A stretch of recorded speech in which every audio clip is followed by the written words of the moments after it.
Di tahun 2004 pada masa pemerintahan Presiden Kiai Haji Abdurrahman Wahid atau yang lebih kita kenal dengan Gus Dur, di zaman itu perhelatan Piala Dunia di tahun 2002 98 Prancis, 2002 kalau nggak salah Afrika Selatan menjadi hostnya, menjadi tuan rumah penyelenggaraan Piala Dunia.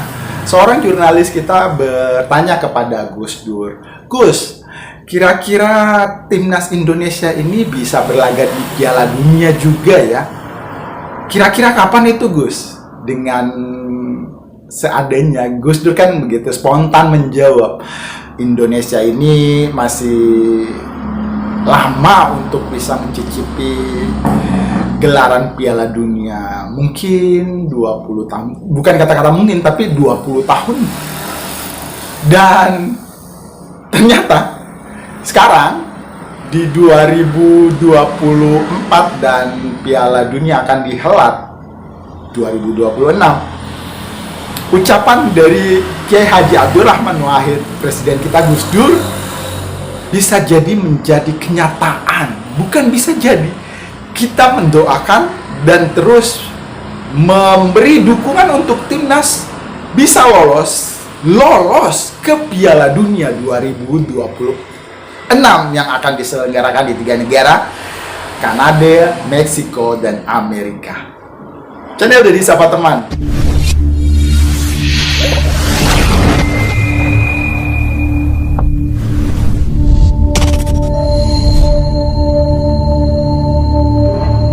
Assalamualaikum warahmatullahi wabarakatuh. Bersyukur kita hari ini ketemu lagi membahas tentang euforia, semangat, dan dukungan kita untuk timnas yang pasti lolos ke Piala Dunia. Kita semakin yakin itu. Gelaran Piala Dunia 2026 yang diselenggarakan di 3 negara ini adalah sejarah baru untuk sepak bola. Jadi perhelatan Piala Dunia kali ini diselenggarakan di 3 negara dan diikuti oleh 48 negara. Sistemnya sudah berbeda dengan penyelenggaraan Piala Dunia sebelumnya. Kalau pembagian jatah dari berbagai benua seperti benua Amerika Tengah mendapat jatah 6 dengan 2 playoff-nya nanti, lalu Eropa juga mendapatkan porsi yang lebih banyak, 16 negara, Amerika Selatan mendapat 8 tempat dengan 2 playoff, lalu Asia atau AFC mendapat jatah 8 negara dengan 1 playoff, lalu Asia Oceania mendapat 1 jatah dengan 1 playoff.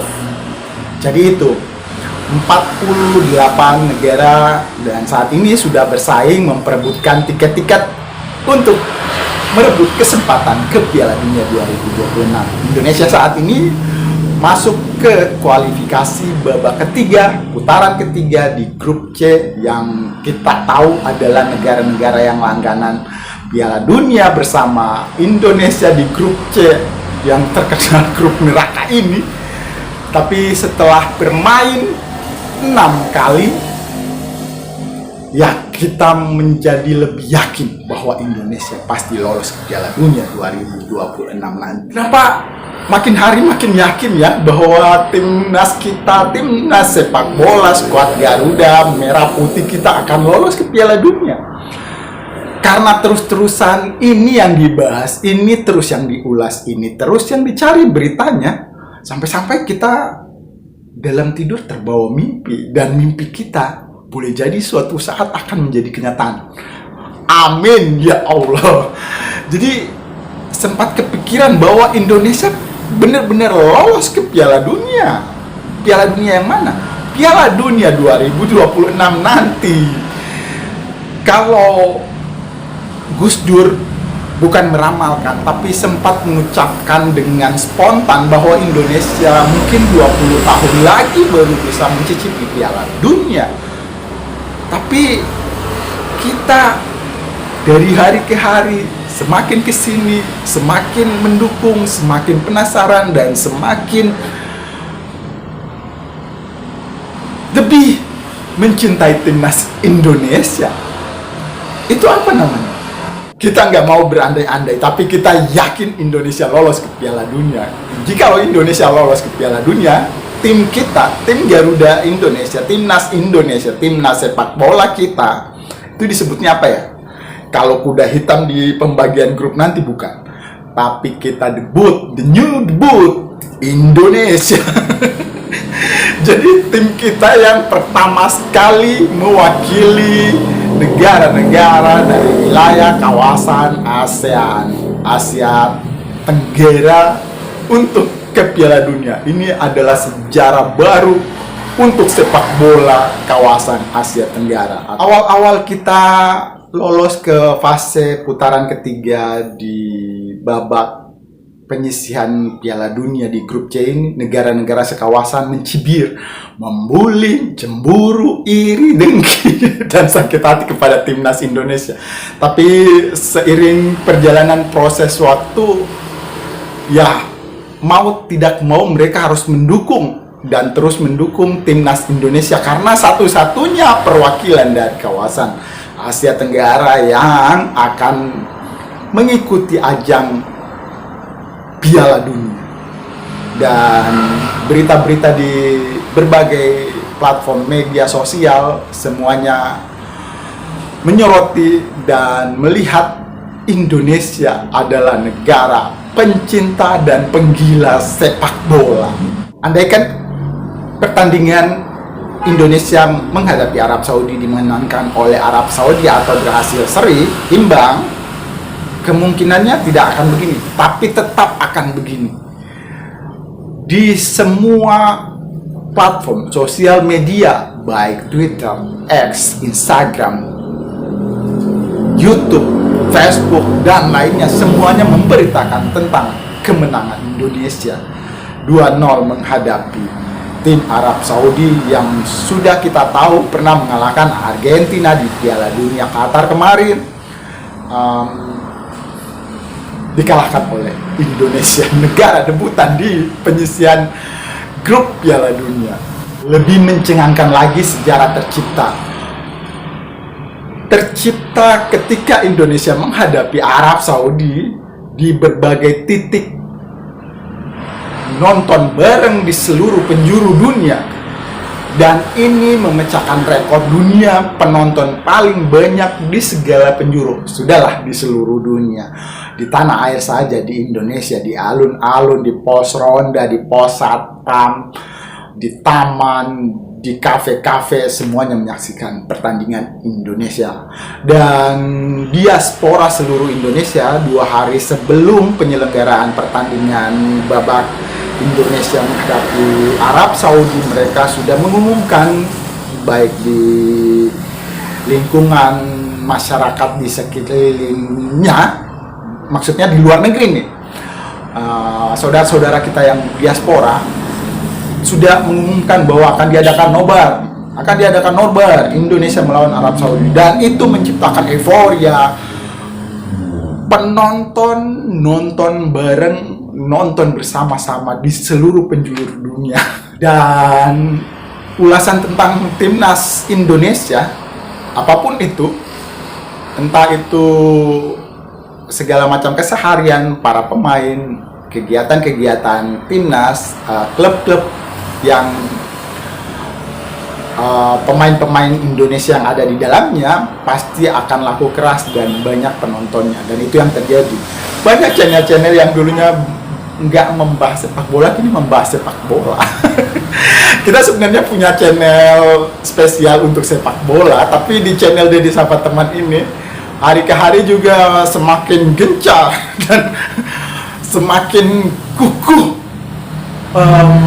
menampilkan ulasan tentang sepak bola. Itu ya seperti yang kita katakan sebelumnya. Ini adalah bentuk doa dan dukungan kita yang sungguh sangat besar melihat timnas Indonesia juga berpartisipasi di Piala Dunia nanti. Dari 6 kali bertanding, Indonesia sudah memperoleh 6 poin dari 3 kali hasil seri, 2 kali kalah, dan 1 kali menang.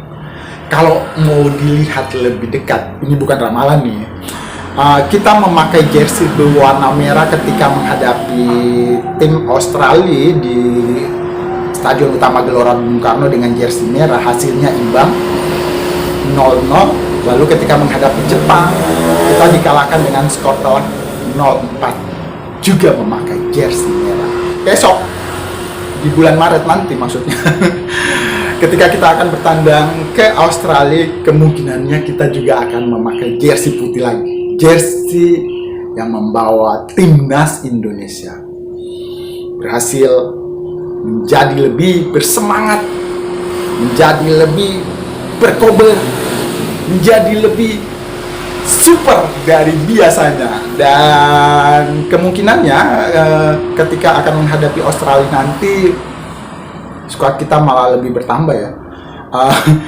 Kalau kemarin kita membicarakan tentang kekurangan kita yang akan bertandang ke Australia ketika Justin Hubner kena kartu merah, lalu Ratnar Oratmangun terakumulasi kartu kuning tidak bisa bermain, tapi kita punya banyak pemain tamu lainnya yang belum sempat kita lihat di menit-menit bermain dan di setiap detik dinikmatinya di lapangan, seperti Saen Patinama, ataupun nanti ada pemain baru lagi oleh Homri, juga Kevin Dick, lalu kemarin bintang muda Indonesia Marcelino Ferdinand yang akan diturunkan oleh Coach Sintayong.